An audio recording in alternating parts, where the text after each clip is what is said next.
Bismillahirrahmanirrahim. Assalamualaikum warahmatullahi wabarakatuh. Waalaikumsalam warahmatullahi wabarakatuh. Gimana kabarnya? Alhamdulillah luar biasa. Allahu Akbar. Semangat ya hari ini. Semangat Bu. Oke, sebelum kita mulai pembelajaran hari ini, kita berdoa dulu. Kita ucapkan basmalah bersama, kemudian berdoa sebelum belajar. Bismillahirrahmanirrahim.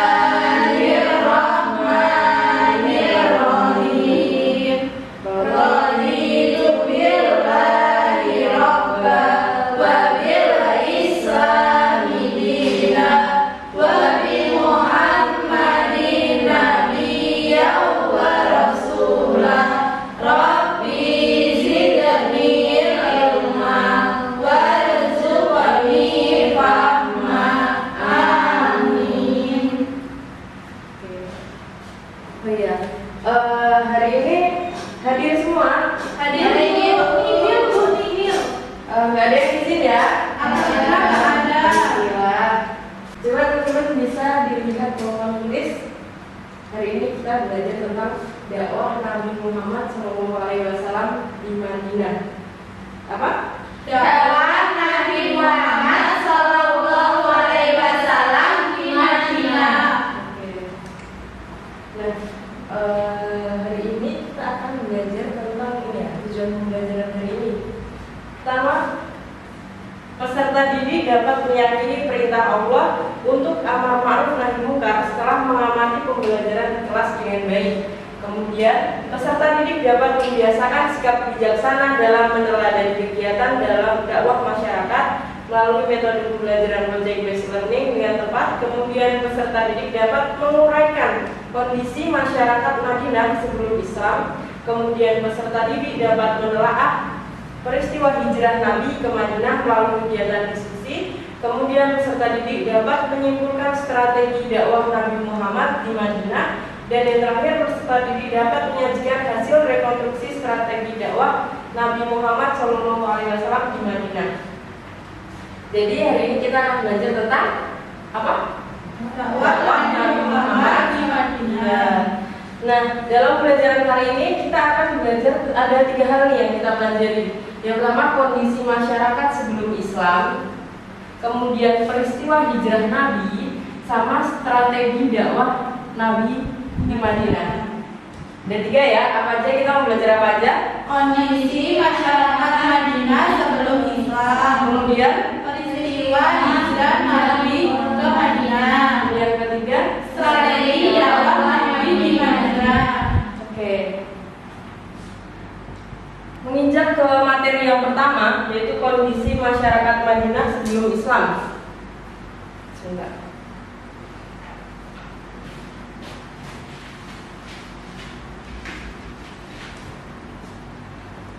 Nah, membahas kondisi masyarakat di Madinah sebelum Islam itu, kita akan membahas tentang kepercayaan masyarakat Madinah, kemudian kondisi sosial, kondisi ekonomi, dan juga kondisi politik.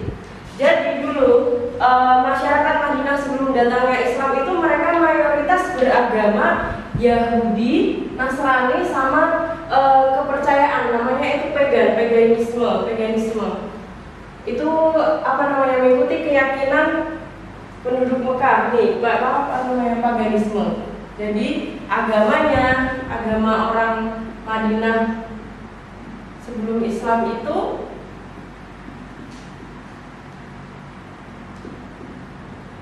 ada apa aja teman-teman tadi? Yahudi, Nasrani, sama paganisme. iya.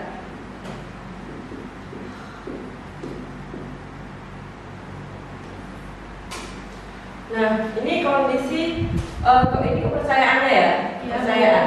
Kemudian yang kedua membahas tentang kondisi sosial. Jadi kota Yathrib yang sekarang itu namanya Madinah ya, merupakan salah satu kota terbesar di provinsi Hijaz. Dan jadi Yathrib itu dulu adalah kota yang besar di provinsi Hijaz. Terkenal juga dengan kota yang strategis, merupakan jalur perdagangan. Nah, jadi kondisi sosial masyarakat Madinah itu di Yasrib itu ada ada kabilah-kabilah. Yang pertama ada kabilah Aus dan Khazraj sama kabilah Yahudi. Nah, kabilah Aus dan Khazraj ini terkenal dengan selalu berselisih, sering terjadi perang saudara di sini ya. Oke, kita lanjut ke setelahnya. Kondisi masyarakat Madinah, kondisi ekonomi.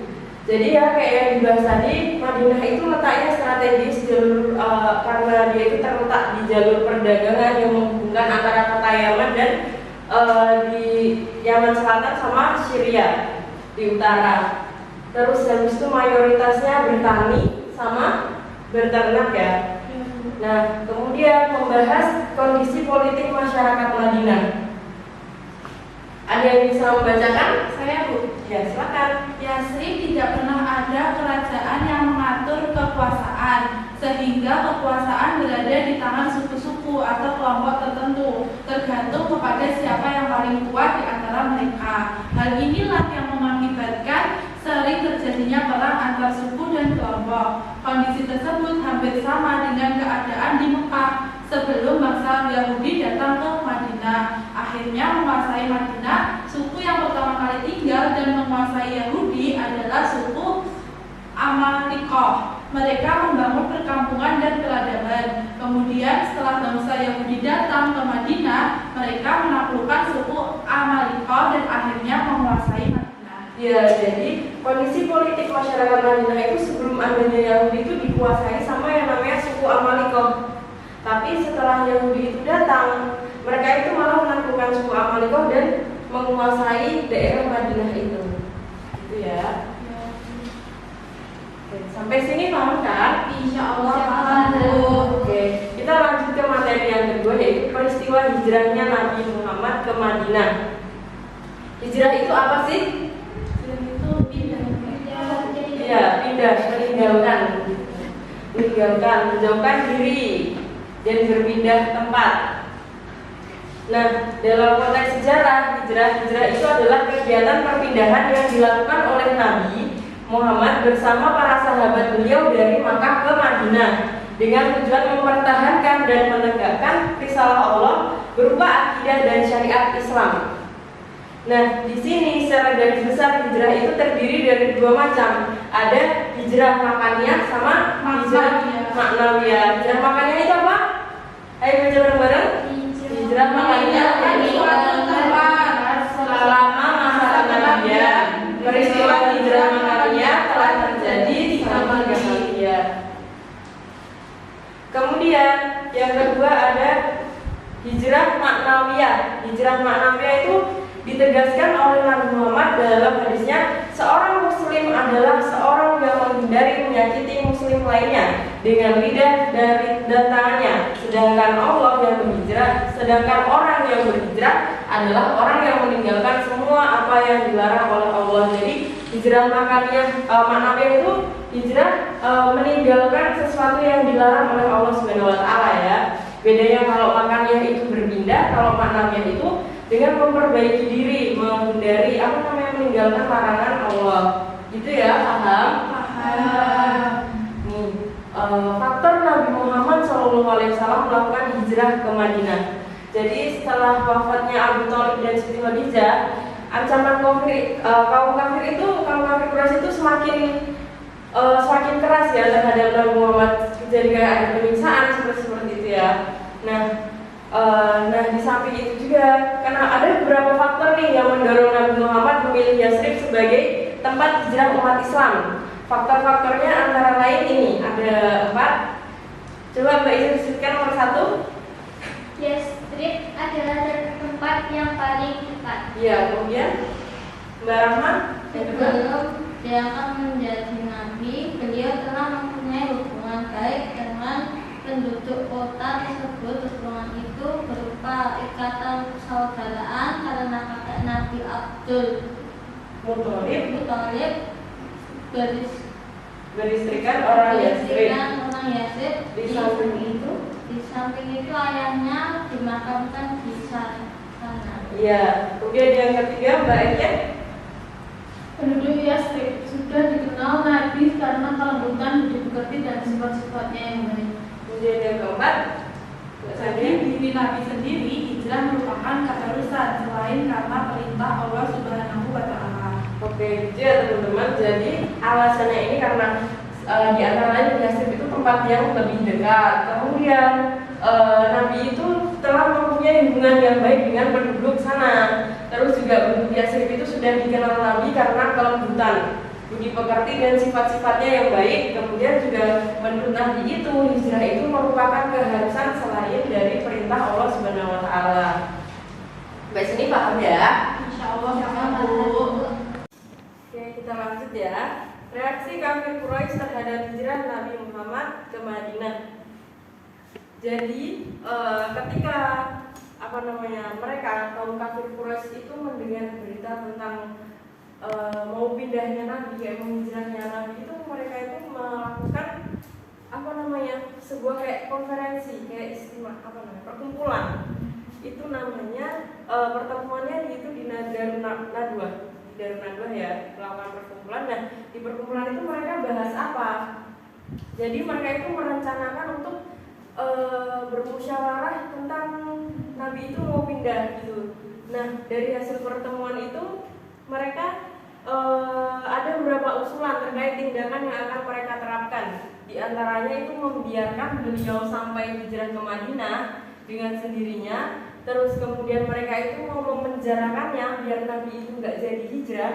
Sama yang terakhir mereka itu berencana untuk menghilangkan nyawanya, berencana untuk membunuh Nabi gitu ya. Nah, dari kan mereka udah bermusyawarah nih. Bu, izin ke kamar mandi. Oh iya.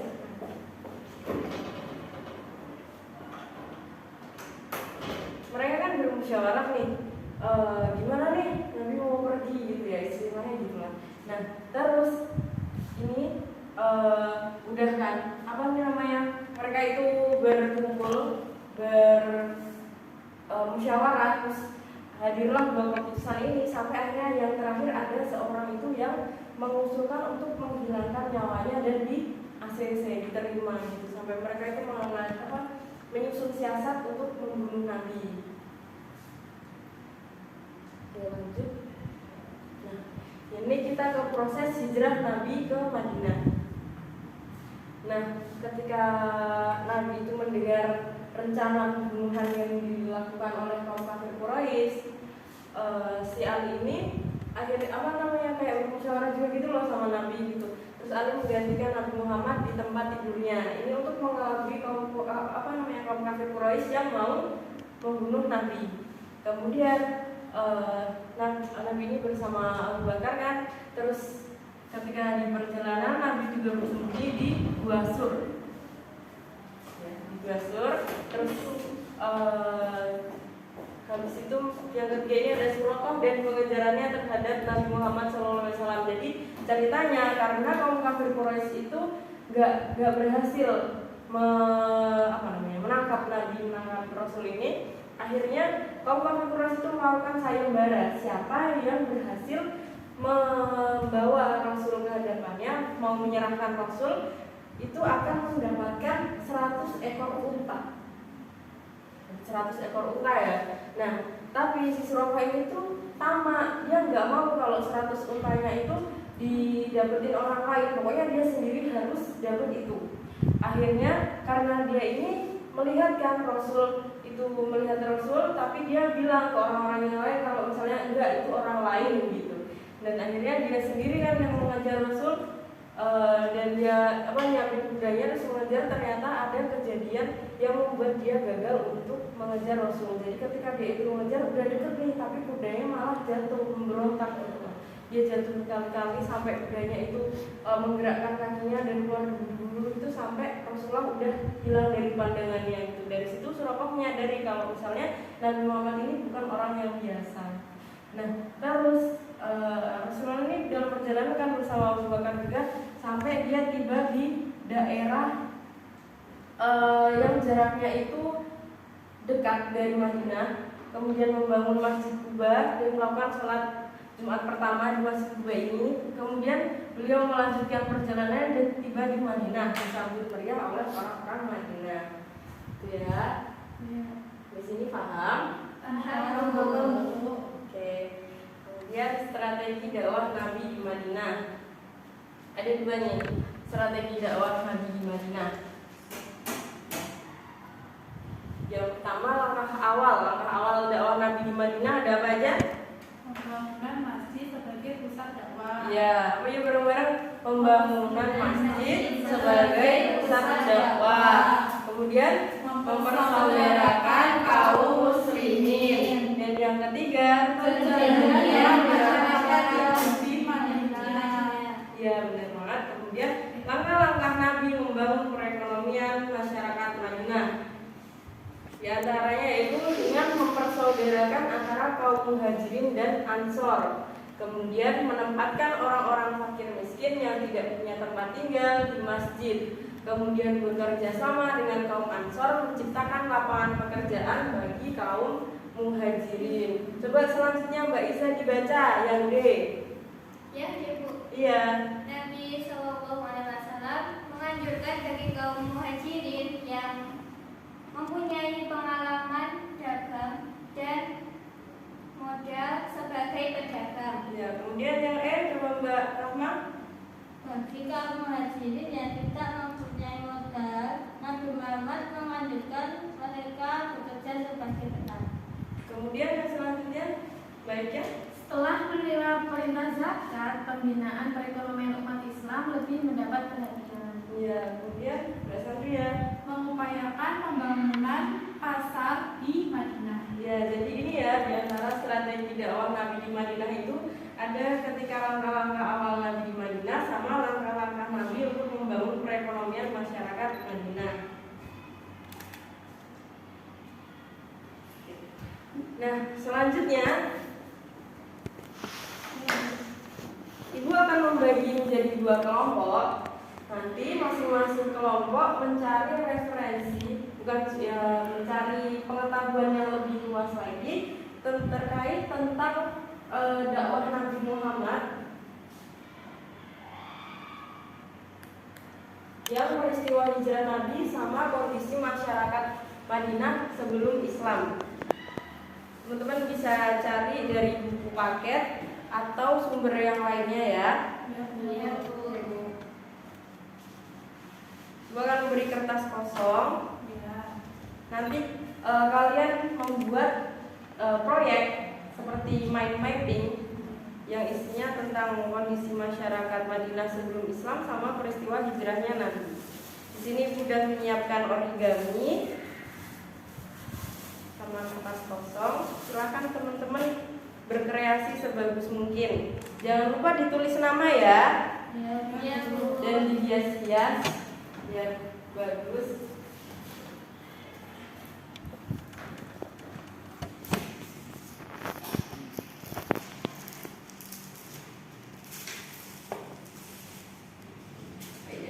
Jangan lupa ditulis namanya.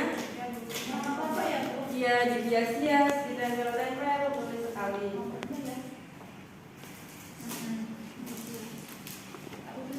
Kelompok satu berarti ini. Aku bener ya kita. Kelompok dua ya. Kalau butuh berhenti, Butuh Bu.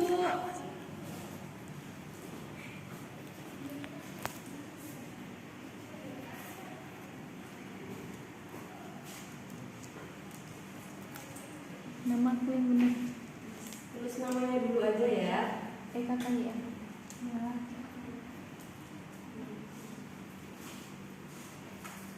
Baru bisa bantu biasanya. Materinya bisa lihat di mana aja, di buku paket boleh, cari di Google juga boleh.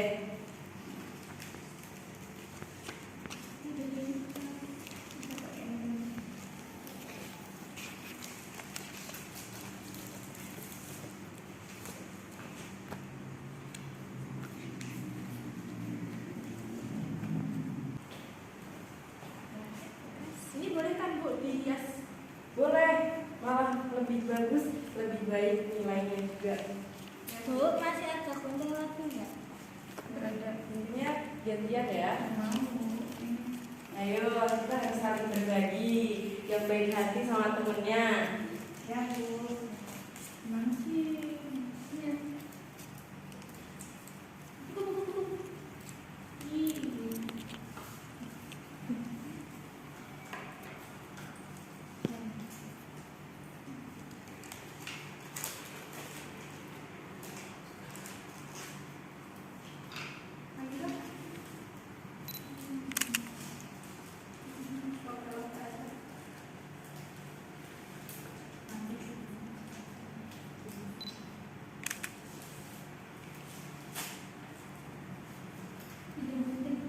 Bentar dulu.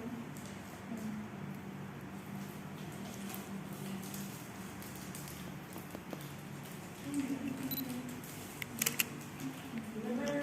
Dapat materi tentang apa? Kondisi masyarakat Madinah yang Islam Bu. Ya, udah dapat materinya kan? Udah. Ketika berdiskusi, udah paham materinya? Insya sudah Bu. Ya. Kita nyarinya di buku paket sama di campur Google. Bagus sekali. Boleh kan Bu? Boleh. Tinggal dipresentasikan ya. Kelompok 2 tadi materinya apa? Boleh bebas kan Bu? Peristiwa hijrah Nabi Muhammad ke Madinah, Bu. Iya boleh.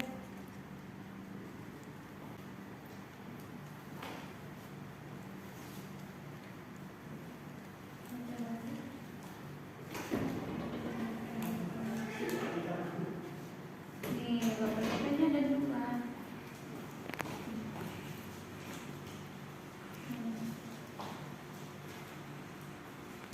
Kelompok 2 paham kan setelah mencari-cari materinya? Paham Bu? Oke, nanti bisa dipresentasikan ya. Iya, Bu.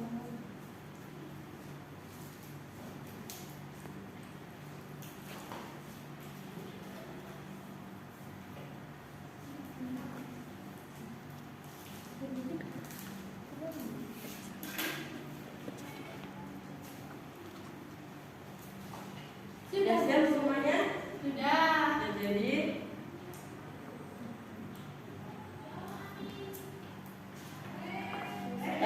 udah? Sudah. Nanti ditempelin Bu.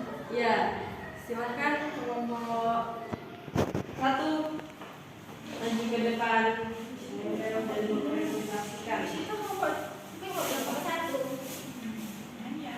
Kelompok 1 ini Kelompok satu ini Bu. ya kondisi masyarakat Madinah sebelum Islam. Oh iya, maaf Bu, salah. Ini dikasih dari ini ya. Ada dia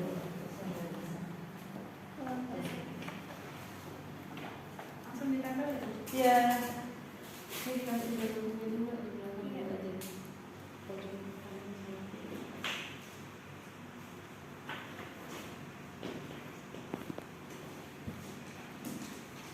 Ditempelin semua. Ya.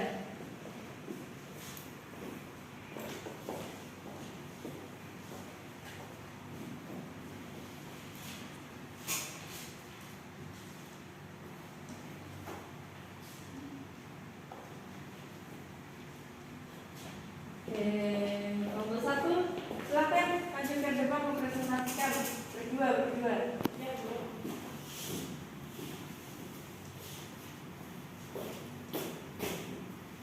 Langsung ya Bu. Ya.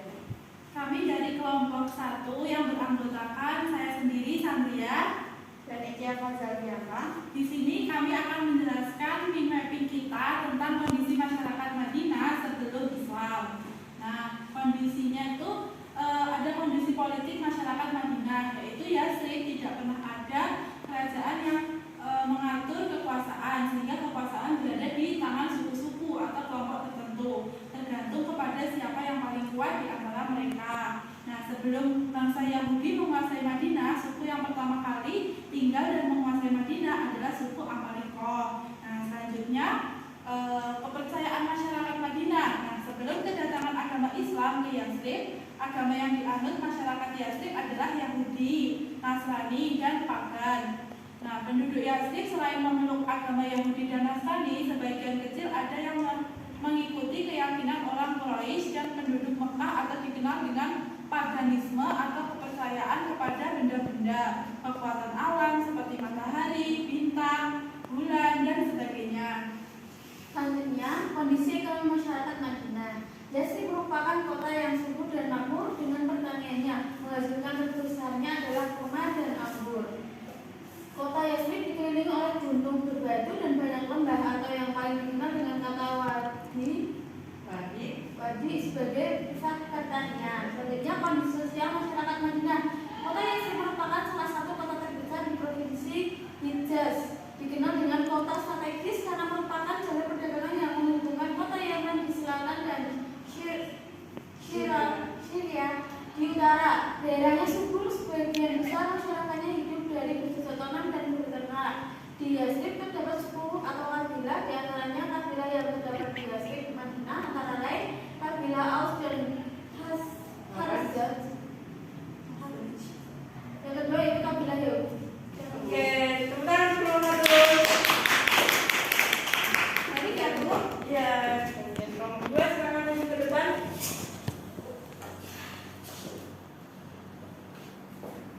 Bisa dipresentasikan sangat singkat. Perkenalan dulu. Perkenalkan, kami dari kelompok 2 yang pertama saya sendiri Iza dan Rahma. Ya. Ya, saya di sini akan menjelaskan tentang mapping yang berjudul peristiwa hijrah Nabi Muhammad ke Madinah. Yang pertama, proses hijrah Nabi Muhammad ke Madinah. Yang pertama, Ali menggantikan Nabi Muhammad di tempat tidurnya. Yang kedua, Gua Zur, Nabi dan Abu Bakar berada di Gua Zur selama 3 hari untuk mengelabui kaum kafir Quraisy. Suraqah dan pengajarannya terhadap Nabi Muhammad, kaum kafir Quraisy mengatakan sayembara akan memberikan 100 unta bagi siapa saja yang dapat menyerahkan Nabi Muhammad. Masjid Kuba, Nabi mendirikan masjid ketika sampai di Kuba. Dan terakhir tiba di Madinah. Untuk pengertian hijrah itu meninggalkan, menjauhkan diri dan berpindah tempat. Hijrah dalam sejarah yaitu kegiatan perpindahan yang dilakukan Rasulullah bersama para sahabat dari Makkah ke Madinah dengan tujuan mempertahankan dan meregakkan risalah Allah berupa akidah dan syariat Islam. Hijrah terdiri dari 2 macam, yaitu hijrah makaniyah, itu meninggalkan suatu tempat, dan hijrah maknawiyah, yaitu orang yang meninggalkan meninggalkan apa yang dilarang oleh Allah Subhanahu. Yang ketiga yaitu reaksi kafir Quraisy terhadap hijrah Nabi ke Yasrib. Ketika tokoh dalam masyarakat kafir Quraisy mendengar keinginan Nabi akan hijrah atau meninggalkan kota Mekah ke Yasrib, mereka melakukan pertemuan di Durun Nadwah. Dihadiri oleh suku Quraisy. Pertemuan bertujuan untuk menghalangi dan membunuh Nabi Muhammad. Dari hasil pertemuan di Darun Nadwah ada beberapa usulan tindakan yang akan diterapkan kepada Nabi. Yang pertama yaitu memarkan beliau sampai hijrah ke Madinah dengan sendirinya. Kedua, menjarakannya. Ketiga, menghilangkan nyawanya. Yang keempat yaitu faktor Nabi Muhammad hijrah ke Madinah. Beberapa faktor yang mendorong Nabi Muhammad SAW memilih Yasrib sebagai tempat hijrah umat Islam. Yang pertama yaitu Yasrib adalah tempat yang paling dekat. Yang kedua, sebelum diangkat menjadi Nabi, beliau telah memiliki hubungan baik dalam penduduk kota tersebut. Ketika penduduk Yasrib sudah dikenal Nabi karena kelembutan budi pekerti dan sifat-sifatnya yang baik. Yang terakhir yaitu bagi diri Nabi sendiri hijrah merupakan keharusan selain karena perintah Allah Subhanahu wa Ta'ala. Oke, kita untuk nomor 2. Sekarang masing-masing kelompok udah paham ya materinya? Insya Allah paham Bu. Iya, setelah udah mendengarkan dan juga udah berdiskusi, Ibu yakin teman-teman sekalian juga udah paham. Nah, tapi ada nih apa buat ngetes kepahaman kalian, Ibu ada quiz nih. Ya Bu. Jadi satu orang maju ke depan, mengambil satu soal, diucapkan secara lisan, habis itu nanti langsung disebutkan jawabannya ya. Ya, Bu. Kalau misalnya yang benar langsung ada reward yang spesial. Oke, bisa dari Mbak Santri ya? Ya Bu.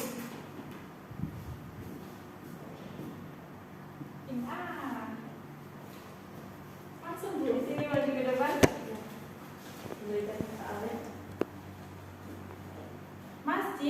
pertama kali dibangun Nabi saat menuju Madinah adalah Jawabannya adalah Masjid Kuba, Bu. iya. Benar apa salah? Iya, Masjid Kuba ya yang dibangun saat Rasulullah berjalan ke Madinah. Salah.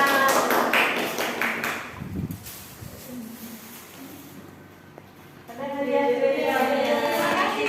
Iya. Kemudian lainnya silakan maju ke depan.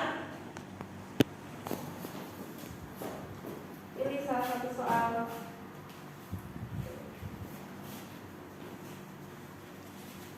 Jelaskan perbedaan hijrah makaniyah dan hijrah maknawiyah. Iya.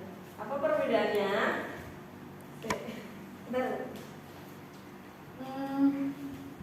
Hijrah maknawiyah yaitu meninggalkan suatu tempat, dan hijrah maknawiyah adalah orang yang meninggalkan apa yang dilarang oleh Allah SWT. Benar apa benar? Benar.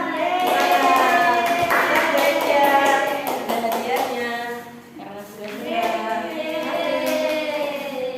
Oke, Warahma silakan maju ke depan. Ada 8 soal yang belum dijawab, silakan pilih satu.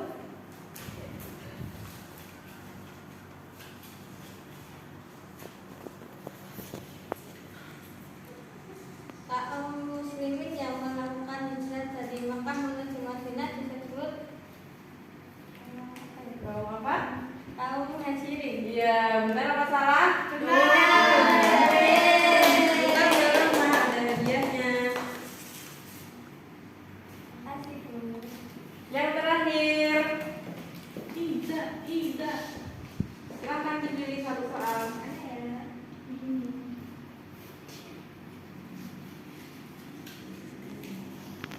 Suku atau etnis yang tinggal di Madinah dan saling bermusuhan adalah Apa? suku Aus dan suku Quraisy. Iya, benar sekali ya. Yeay. Ada hadiah spesial buat Mbak Iza. Makasih Bu. Ya, ternyata kelas itu kita pintar semua ya. Udah paham semua, Bu. Iya, alhamdulillah ya sudah paham semua. Ya. Mungkin hari ini pelajaran sampai sini dulu ya. Tapi sebelumnya saya mau minta satu orang buat memberikan kesimpulan atau apa yang bisa kita ambil dari pembelajaran hari ini, hikmahnya gitu ya pembelajaran hari ini. Hai, Bu. Coba Mbak Ika, iya. Jadi, hijrah Nabi ke Madinah mengajarkan kepada kita untuk merencanakan sesuatu sebelum bertindak dan bertawakal setelah bertindak. Rasulullah mempersiapkan secara matang agar hijrahnya bisa berjalan dengan lancar. Ketika persiapan sudah matang dan melaksanakan sesuai dengan rencana, maka tinggal bertawakal kepada Allah SWT. Hal ini tanpa adanya ketenangan Rasulullah ketika berada di Gua Sur dalam kejaran kafir Quraisy, karena beliau sudah berusaha dan menyerahkan hasilnya kepada Allah SWT. Oke, gitu ya. Teman-teman semuanya udah paham pembelajaran hari ini. Insya Allah paham, Bu. Ya, alhamdulillah. Untuk kita semua. Sebelum mengakhiri pertemuan kali ini, kita berdoa dulu kafaratul majelis. Bismillahirrahmanirrahim. Subhanallahumma wa bihamdika asyhadu an la ilaha illa anta astaghfiruka wa atubu ilaik. Alhamdulillahirabbil alamin. Sebelum mengakhiri dengan salam, ada tugas buat kalian. Itu di buku paket ada soal ya. Ada soal istian yang A sama B. Itu dijawab ya. Besok kita koreksi bareng-bareng. Iya, Bu. Oke. Sekian dari saya. Assalamualaikum warahmatullahi wabarakatuh. Waalaikumsalam warahmatullahi